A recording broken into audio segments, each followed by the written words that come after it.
When a studio announces a sequel to a beloved fashion comedy, the expectation is usually more of the same.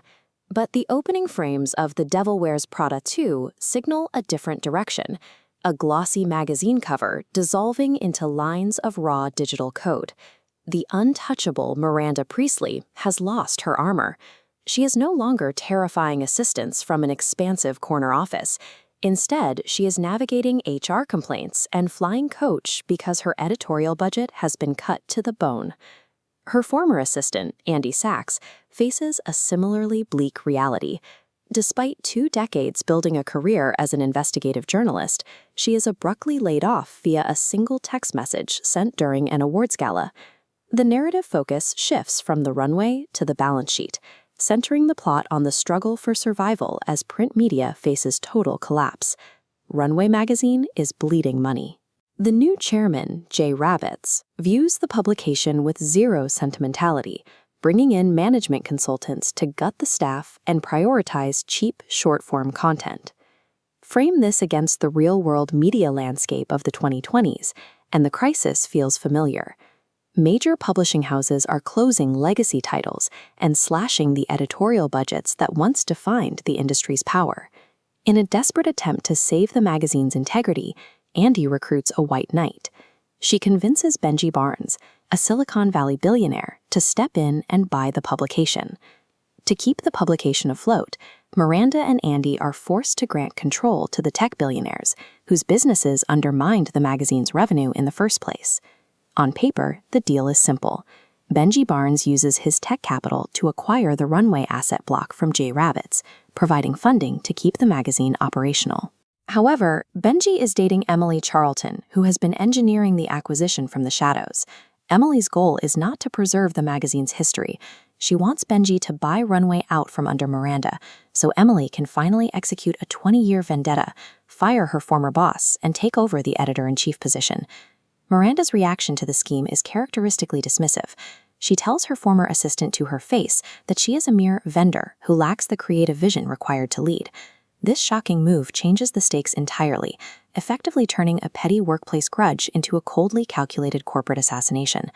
Benji Barnes brings a vision to the table that threatens the very core of the magazine, a world driven entirely by algorithms and artificial intelligence, where human curation is replaced by predictive modeling. This creates a direct ideological conflict between two worlds. Silicon Valley wants to automate aesthetics, while high fashion relies on the meticulous human touch, like the hand-stitching of a single garment, to retain its value.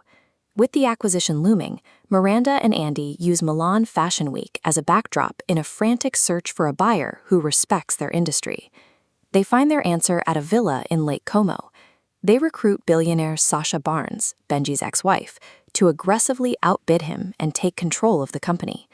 By leveraging human relationships and the friction of a billionaire divorce, Miranda and Andy successfully defeat the push for an algorithmic takeover.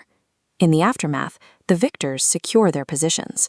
Runway remains independent of Benji's tech vision, and Nigel is finally granted a global spotlight to showcase his work as art director. Emily is left with nothing. Her hostile takeover fails, her relationship ends, and she loses her prestigious executive role at Dior, resulting in a humbling downgrade to a position at Coach. Miranda also makes a significant concession. She discovers Andy has been discussing a $350,000 book deal for a tell-all exposé about Miranda's career, and she grants Andy her blessing to publish it. Miranda insists that Andy include the harshest details. She recognizes that maintaining her empire in the digital age requires brutal compromises, and she believes people should understand the cost of that power. The film is honest about the fact that the golden era of fashion magazines, the time of unchecked budgets and absolute cultural authority, is gone. Surviving in the current media landscape requires a difficult balance.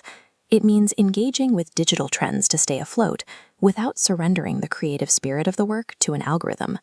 This recontextualizes the famous cerulean sweater monologue from 2006. That speech now reads as a defense of the human curators who protect the industry from becoming a series of automated decisions.